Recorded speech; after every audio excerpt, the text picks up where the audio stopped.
Hello everyone, my name is Berra Selen Yüksel and I'm a first year mechanical engineering student at Bilkent University. And today I'll be presenting you my Physics 102 lab project.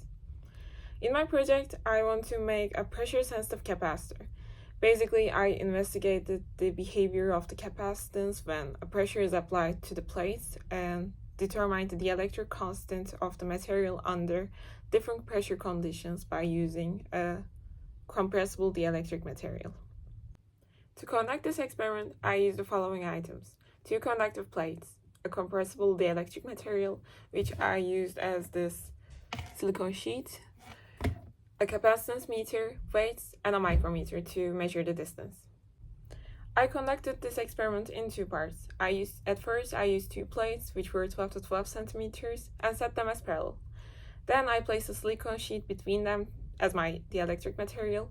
Then, with the help of the capacitance meter, I measured the initial capacitance. Then, I put a weight to one of the plates to see the relationship between the pressure and the capacitance and gradually increase the weight. I conducted this experiment by using 4 data.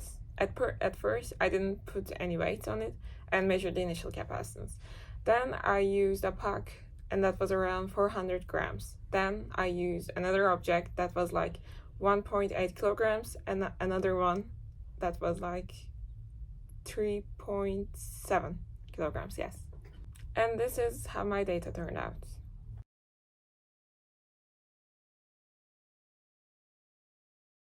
Then I made the graph of it. As it can be seen from the graph, there is a clear upward trend, which correlates with the theoretical background, because when I apply the pressure, the distance between the plates decreases. For the second part, I used this formula to calculate the dielectric constant. These are the results and the graph. Even though the results were not too inconsistent, they were slightly different on the dielectric constant part. We could interpret that as when the material is under greater compression, the dielectric constant value slightly decreases. That may have happened because of the behavior of the silicone sheet. These can also be related to some errors that occurred when the experiment happened. First of all, some human errors. During this experiment, I tried my best, however, there may have been small mistakes that could affect the final results. Like a slight misalignment of the plates could have affected the capacitance and thus the dielectric constant. The other one is the object I used didn't cover all of the plates, so compression may not have been perfectly uniform across the surface, and the localized variations in thickness could have resulted in inconsistencies in the capacitance readings. The plates I used was wrapped in aluminum foil to be conductive, and small wrinkles in that and the uneven distribution of the force would alter the distance, causing deviations from the expected theoretical behavior.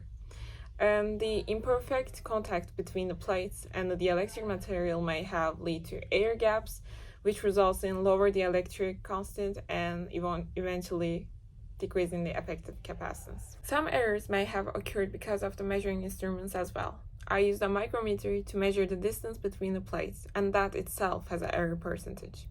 But overall, despite the source of errors, the experimental results were consistent with the theoretical expectations.